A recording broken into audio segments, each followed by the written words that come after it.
T-minus 10, 9, 8, 7, 6, 5. All three engines up and burning. 2, 1, 0, and liftoff. Hi there, citizens of tech. Guess what? We have voicemail now. That's right. Call or text our oh-so-fancy hotline at 805-380-TECH. Tell us the things you learned today. Tell us the content you like. What do you think belongs on Death Watch? What sweet tech did you buy and want to tell us about? What tech from the past is just the coolest thing ever? Let us know and we'll incorporate it into our shows. One more time, that is 805-380-TECH. And now on to today's show. Eric, what have we got today? Today, we've got information on how to future-proof your life, straddling buses, dying stars that bring life, actigraphy versus polysomnography, royal cutting instruments from the sky, as well as Today I Learned and content I like. Okay, so starting right in with future-proofing your life, this is a conversation I just wanted to have with you, Eric, because it's inspired by a Mr. Money Mustache article. He's the early retirement guy. He retired in his 30s, basically, saving his pennies and being very conservative with his cash has led him to a place where he's got enough money in the bank to do his own thing now, whatever he wants to do. He does work, but he doesn't have to. He's that guy. Sure.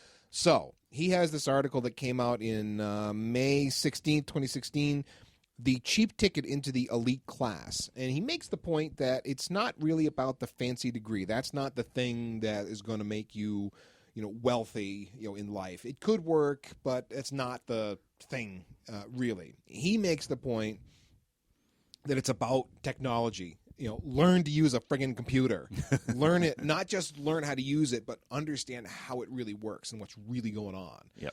And if you do that and you have technical skills, then you are set for life. And you don't need some fancy college degree to be set for life. Just understanding technology really thoroughly well is all you need. You're employable, and not only employable, you're extremely employable. You can make good money doing this because there's so few people in the world who have this talent. Especially if you keep up, if you stay on the cutting edge, continue to develop those skills and not force yourself into obsolescence.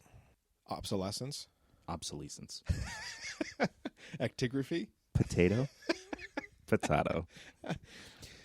Well, this article caught my eye because, to me, I really agreed with him. Skills are what have driven my career. Oh, in other absolutely. words, yes, I have a college degree in computer science, but so many of the people I work with don't. They've got certifications maybe, if that, but they just happen to really be good at. Maybe they started out as a desktop support technician because they were amazing at Microsoft Windows and they could make it do all the things it needed to do. They were just really competent with that. And then they moved into server administration and got really good at that. And then they figured out, Microsoft Exchange email. They got really good at that. And then they took on domain name services and got amazing at that, and on and on and on. Everything being a specific skill that a business needed along the way. And, dude, my experience has been that IT pays really well if you're good at what you do. Yeah, there are very few. I mean, let me take a step back and say that essentially you just described my career path up to this point, right? I took some college courses. I have a couple of certifications, but I don't have a degree. Yeah, you're like approaching an associate's, but never even got completed that, right? Right, exactly. And just developed the skills over the years. And basically that progression you just outlined pretty much lays out, I started with desktop support, got into server work, learned how to administer Exchange, and, took some networking classes, and learned how to back up enterprise systems, and just developed those skills over the years. And basically it's all about, I think back to episode 1 of Citizens of Tech, where we talked about what about technology drives us and all that. And the core thing has always been understanding how things work. Yes. And that is what has driven me in my career, is understanding, okay, how the heck does email get from this computer to Ethan's computer halfway on, around the world? I wanted to know how that worked, and so I researched it on my own, developed the skills required to, make it happen, and then made that applicable to my career. Well, I think the cool part about it is if you're of that inquisitive mind, because I'm the same way. I was that kid who would take things apart. I wasn't always so good at putting it back together, Yeah, but me I would neither. really take things apart because I had to understand what's going on. Now I know how it works. It's never going back together. That's but... right. Yeah, exactly. But yeah, that mind of Inquisition, the Spanish Inquisition, that mind, that inquisitive mind is still me today. That's who I am. I got to understand how stuff works. Yep. Right now, if you follow my Twitter account, I'm putting out tweets as I'm working with Core OS because I'm looking for a Linux-based operating system that is designed for containers and working in a cloud-based environment. And man, there's so much to understand about how it works. I've been reading because I keep talking to people who are interested in and with companies who are maybe doing this Google infrastructure for everyone else. How does it work? It's complicated. It's a whole different way of thinking, and it's just been a fascinating quest that I've been on. Now, the neat part about this is, though, I think IT skills are relatively rare. Eric, you and I have both been in hiring positions where we've needed to bring bodies on board to fulfill some role, and I find it incredibly difficult to find folks to fulfill that role. If they're good at what they do, they're already employed. They're not sitting around waiting for me to call. Exactly. Yeah. No, the good ones are always taken. And the good news about that for you, if you're in technology, is as long as you stay good at what you do, you're always going to be not only employed but in demand, people competing for you, which means it's going to drive the price of you up. Your salary is going to be higher. Your ability to negotiate is just through the roof if you have the skills to back up. So anyway, props to Mr. Money Mustache for bringing up this point. I think he's dead on with that article. I think he absolutely gets it right. And, I think, you think about today's generation are, the kids of today, they're technology users. They know how to use technology, but they don't necessarily understand how to make technology work. Yeah, as soon as they can't upload their pictures to Instagram, it's like, my phone doesn't work. Generally speaking, that is the case currently. So, millennials upward is where this really comes into play, I think. So, it was an interesting read.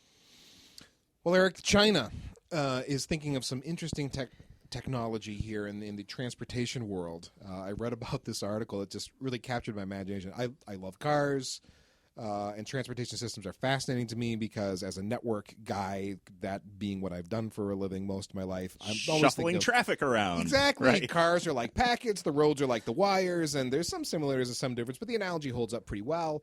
And traffic jams are always a problem. I hate gridlock. I hate driving into Boston, for example. Traffic at certain hours of the day is always difficult. Yep. Because the infrastructure can't handle all the traffic that's going through it. And if you don't know what you're doing, or if you get stuck in a construction zone, you are so screwed. Anyway, China has got transportation problems in their big cities. They got a lot of pollution. And one of the solutions that they are looking to help address this is this bus. They're calling it the straddling bus, the straddle bus. What this thing is, it is a ginormous bus that straddles the road. So there's space underneath the bus so that cars can drive underneath it. So technically, even though the bus rides along existing roadways, it's not taking up any space on the roads because it's technically riding over the road. This thing is massive. They're envisioning it taking up to 1,400 people. That's as in 1,400 people on this thing. It could go up to 40 miles an hour. It would, if it is realized as envisioned, it would take a lot of it would run on electricity, and it would take a lot of the fossil fuel burning buses off the road. So in theory, it would help with the pollution problem. Sure. I mean, not that we all know electricity is not free. It's got to get generated somewhere, but it beats let's burning assume diesel it's or better. whatever. Yeah, right? let's hope it's better than burning diesel. So is this thing is it almost like a train? Is it a track system on either? Like, is there a track on either side of the road, or does it actually have wheels? Like, that is not set in stone. Okay. But yes, that is a presumption. It's a track set in stone. Maglev was discussed, as I remembering back to the article, as a possibility. Lower friction. Yes. Yeah. And the intention being, it's why not subway? Well, you got to dig into the ground, and it's really expensive to do that. Doing this, laying whatever tracks are required, relatively minor the straddle overhaul, bus, right? It's comparatively, definitely less expensive and less trouble. Yep. You've already got the rights of way. So whether this is going to happen or not it's still they're looking at it. They're not, we're planning this and it's going to happen necessarily for sure, but there's some very strong interest in it. I just thought it was really cool. It's a clever idea. I guess my question is how long are these things? Are they going to need like supplemental lighting underneath them so that, when you drive in a tunnel, there's the lights to... So underneath the bus, it is said to look like the sky. That is the vision. That if you're in a car and you look up at the underside of the bus that's over you, it would look like sky. So there's LED panels. I'm not sure exactly. Something. But something there. All right. So it's not just a transparent thing. I'm going to look up and see everyone sitting in it. I don't want to look at that. Come on. Look at the road while you're driving. Or don't look at the road and take the straddle bus. Now, you found something about dying stars that can create new habitable zones, which seems like backwards to me. If the star dies, I'm imagining like a wake of destruction, right? And there's nothing good. Oh, it's a supernova. We're all gonna die. Exactly. Right. Yeah. But you're suggesting that that's not the case. Well, I am not suggesting this, but the European Space Agency apparently is. So. Scientists are searching for Earth-like planets, right? We've heard about this. They say, there's an Earth-like planet. It's 2.3 times the size of our Earth, but it has similar characteristics. If it's Star Trek, we call it an M-class planet. There you go, M-class planets. That's what we're looking for. So Earth-like planets that live in the quote-unquote Goldilocks zone, not too warm, not too cold, just right. So the right distance from the sun? Yeah. Okay. For the given type of star. Okay. So that's where the variance comes in here. There are lots of planets out there, but few of them are in the Goldilocks zone. So let's step back and talk about time here. Let's say I invite you to meet me at a restaurant. I say, meet me at the Park Street Pub, right? It's at, such and thus coordinates. You don't think in coordinate terms, but it's at an X, Y, and Z location. But if I never say when to meet me there, and you're like, okay, I'll see you there, you probably won't see me there. Unless it's milliways. Then I would see you there. There we go. The Goldilocks zone actually turns out to be very much the same concept. A zone where life can thrive or even exist might be in, the 93 million mile away zone that we currently sort of reside in our particular on star. Earth, right? Yeah. In a few billion years, guess what? That habitable zone isn't going to be in the same place. Because the star is going to be very different. Correct, yeah. As our sun ages, it's going to run out of hydrogen, and it's going to start burning and consuming helium and condensing that, fusing helium into denser elements. So in the next 7 billion years or so, it's going to shrink. The additional density will cause the helium to fuse into carbon and other heavier elements. What's going to happen at that point is the core temperature of the sun will actually rise. And when the core temperature of a star rises, it actually sort of inflates like a balloon. And it's ultimately going to expand to approximately 200 times its current size. Right, and it heads towards a red dwarf stage. Is that right? Red giant. Red giant, yeah. It's very, very large. And if I remember right, in the expectation of the projections of our sun, wouldn't it encompass the Earth in its current orbit or very near? Yeah, it'll be really close to. It's going to overtake Venus and Mercury. I think Earth will just be outside, but I haven't looked at the diagram in a while. But essentially, what's going to happen here is that Saturn and Jupiter will actually be in the habitable zone. If only their atmospheres weren't made of horrible gases. Oh, pish posh. but realistically, it's not Jupiter and Saturn that we're interested in. It's their icy moons. Oh, right. Okay. Because then... Which don't have atmospheres, but okay. Well, yeah, details. Again, there will be then liquid ice because they will be in the habitable zone. So, intelligent life will probably never form there, but, something that... We can totally terraform it 7 billion years from now. So that's actually sort of something that I was thinking about as I was coming up with this bit here. Is, so what does this mean for us today? Not really much, except it sort of expands the search criteria for Earth-like planets. We can say, okay, well, this planet has ice, and in X billion years it'll be habitable.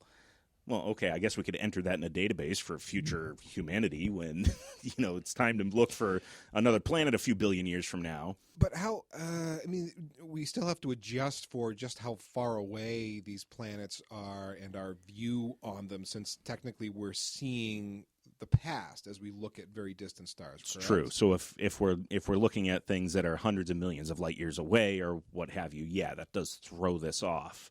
But ultimately, when we think about stuff that's going to happen in billions of years, let's just say hypothetically the human race doesn't off itself in the next few million years. Seems right? unlikely. Yeah, I know, okay. right? But let's go with it. So let's say in a few million years, humanity's still around. Are you familiar with the Kardashev scale at all? No. It's a measure of the energy efficiency of a civilization. It was posited by Kardashev, and he talked about, okay, when a civilization uses, this percent of available energy, they're type 1. When they use, this threshold of available energy, they're type 2, et cetera. And basically, when you reach type 2, type 3, et cetera, you're basically, like you said, terraforming planets and controlling the evolution of the entire solar system, et cetera. So if we're around 1 million years or 2 million years from now, hey, maybe we'll be a type 1 or type 2 civilization at that point, and we can just do whatever we want. I think the only thing we're efficient at right now is actually overburning fossil fuels. We're really good at that. We're super good at that. That's like we're the best at that. Yeah.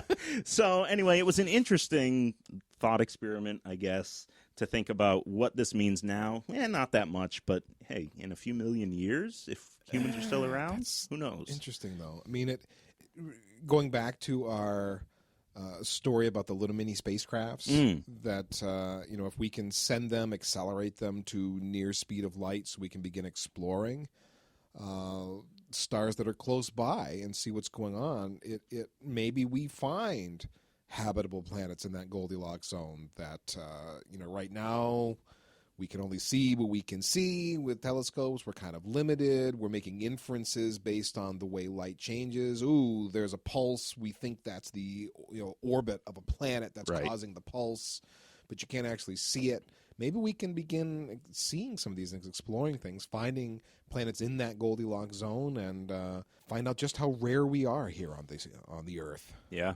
Yeah. Well, from planets and our long-term future, billions of years from now, to sleep tracking, to being unconscious for a third of the day, because that's super efficient. Well, so I got this watch, Eric. Yes, I see it. Yes, it is hard to not see. It is big. I have a Garmin Fenix 3. I bought it because I am an outdoors person. I like to hike and run and do other things in the great out of doors, and it allows you to track all of those things with GPS, and it's wonderful. Well, it is also a activity tracker, this watch, an activity tracker. So it will track your sleep. It will track your steps through the day, much like your phone will, if you want it to. And so I just got it, so I'm like a kid with a new toy. I'm going to sleep with it. I really have been sleeping with it. That has happened. And so now the question becomes, how useful is the sleep data it gathers when I'm sleeping with the watch, which really sounds... I should have phrased that otherwise, but anyway. You rest while wearing said watch. Yes, that's a much better way to phrase it. Right. So what does it really mean to say that this watch tracks my sleep? What it means is it has accelerometers inside, and it tracks your movement, and that's really all it's doing. It's making inferences about your sleep based on how much you're moving during the time of day where, as far as it can tell, you are sleeping. Do you specify a sleep time period? You do give it a range. Yep. It's still, if you're moving around too much, inside the range, it assumes you're awake. Okay, you're still awake, and so on. But so far, I've only had this function turned on for the last few days. But it's been right on the money, except for one day where I was lying in bed reading on my Kindle, and it decided I was sleeping because you weren't moving enough. Because I weren't moving enough to whatever algorithm determines when you're sleeping or not. Yeah. Other than that, I've looked at the sleep history in the morning and gone, yep, that's exactly when I started going to sleep, and that is exactly when I got up in the morning. Oh, look, movement. That's when I got up to go to the bathroom in the middle of the night. It is right on. It knows. Yep. So this is called actigraphy. When you look at the different ways you can measure sleep and sleep activity. Graphing your activity? Yes, Yeah, okay. basically. Your movement uses the accelerometers. You're wearing it on your wrist while you're sleeping, and it can tell based on how much you're moving around that A, you're very probably asleep, and B, you haven't moved very much, so it's probably deep sleep. Yeah. You might be in REM sleep now, or, yeah. And it makes inferences. Yeah. It doesn't know, Sure. but it's making inferences algorithmically. Best logical guess. Based on that movement.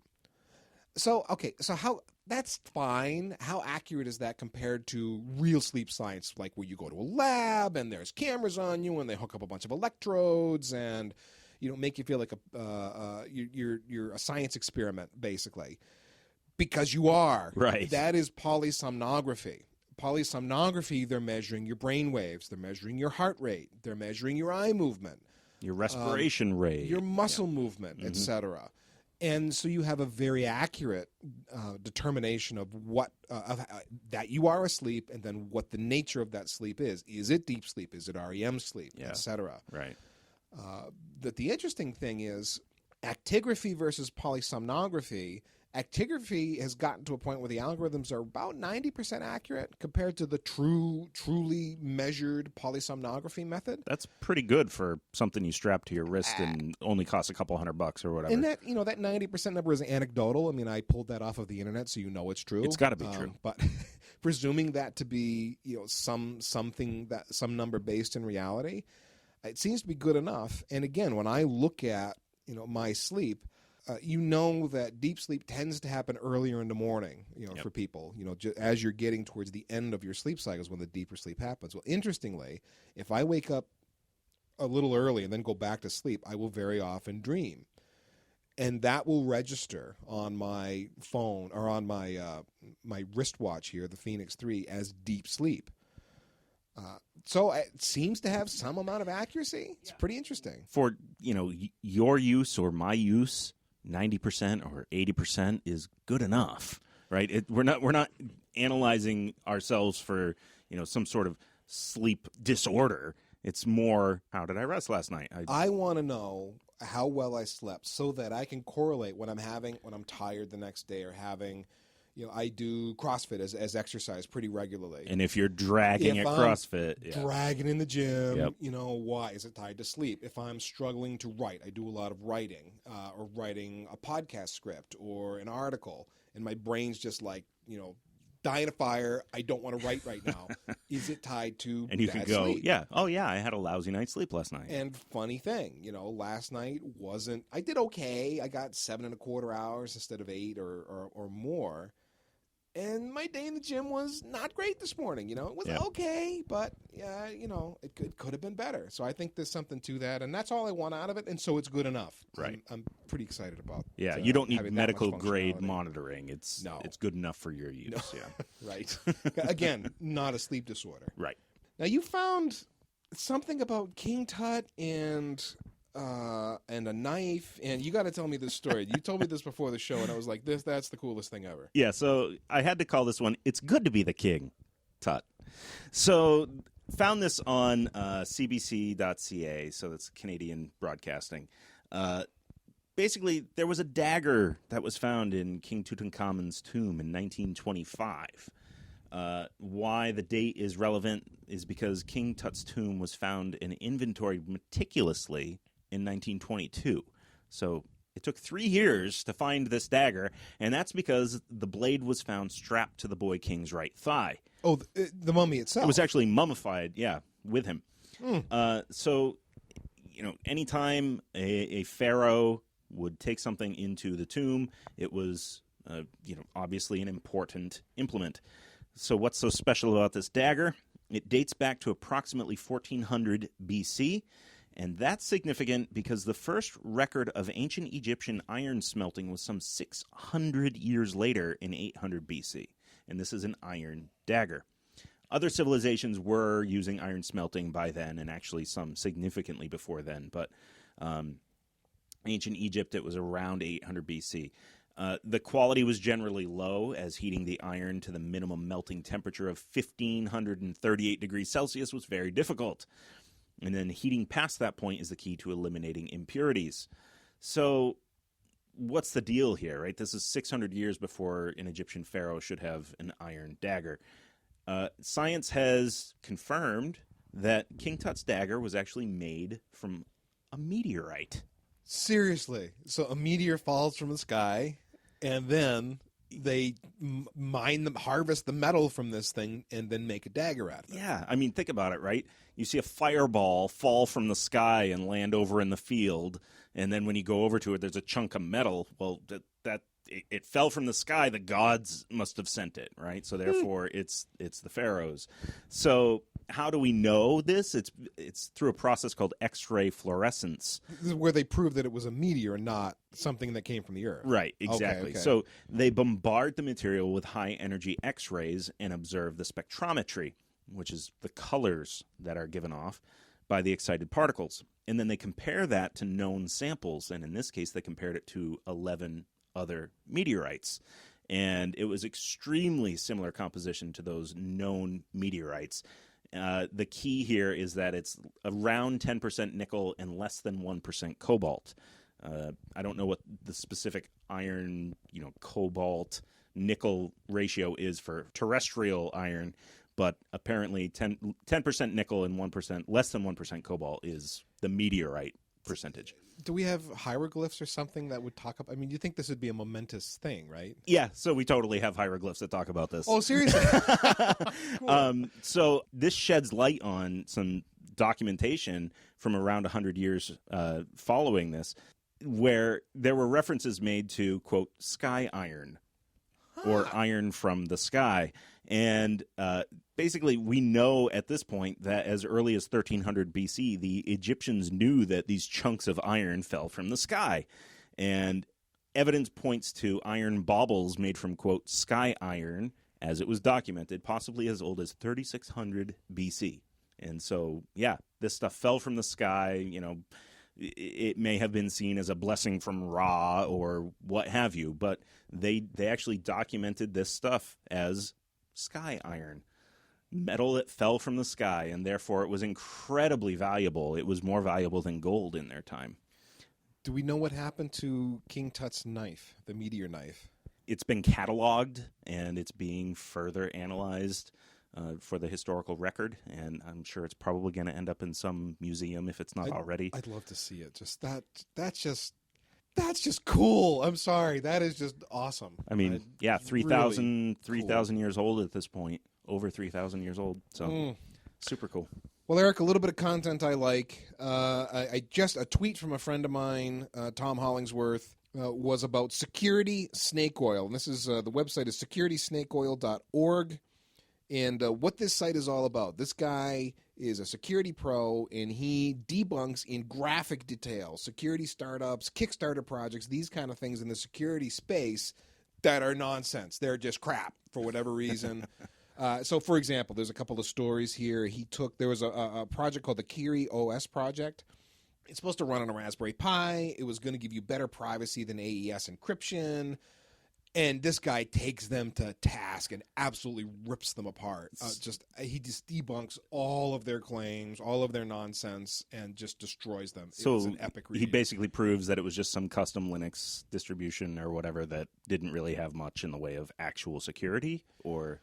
He pointed out that a lot of the code probably is pre-existing, that their criticisms of AES are, in fact, unfounded. They're trying to make AES sound insecure when, in fact, if you do it correctly, it's, as he put it, the universe would be dying of heat, before you could decrypt certain AES encryption schemes. Right. So you can't just condemn AES out of hand like that. That's a little silly. Gotcha. Etc. So he debunks their claims, the point of the product, and goes on. Another one, he went after a company called MyDataAngel.com and just proves them to be a total scam. He goes after publicly available records of everyone that was listed to be on the board, advising them, who the CEO was, who the president was, and just takes every single person and catalogs everything he could find about them. And then...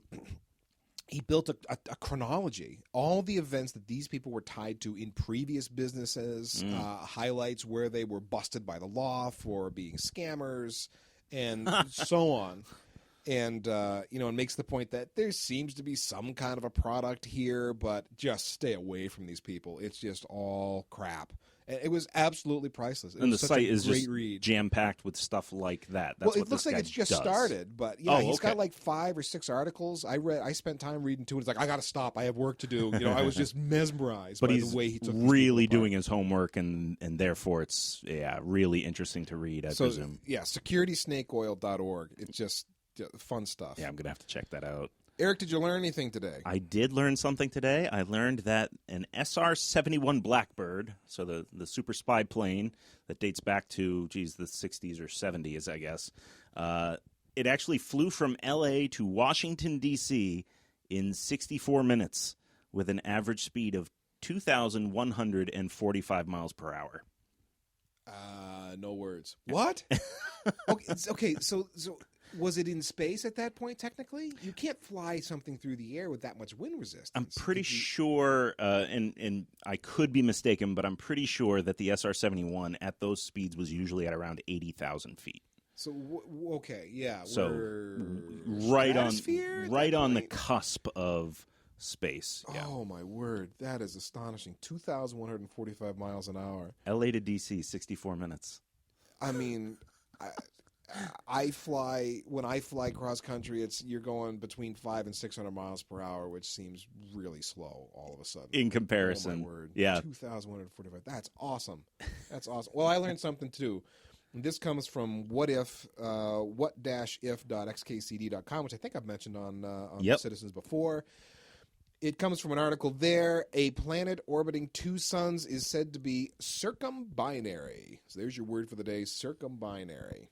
Excellent. Well, that brings us to the end of our show, Eric. So, fair citizen, you get another patch on your vest, a patch of perseverance for listening to us this long. Congratulations, and keep listening for more patches to come. And remember that you can leave voicemail at 805-380-TECH. We'd love to hear what you learned today, as well as content you like and anything else nerdy you want to share, so that we can share back with your fellow citizens. Finally, you can follow the show on Twitter at Citizens of Tech and find our entire catalog of podcasts at citizensoftech.com. And we will see you in the next week or so.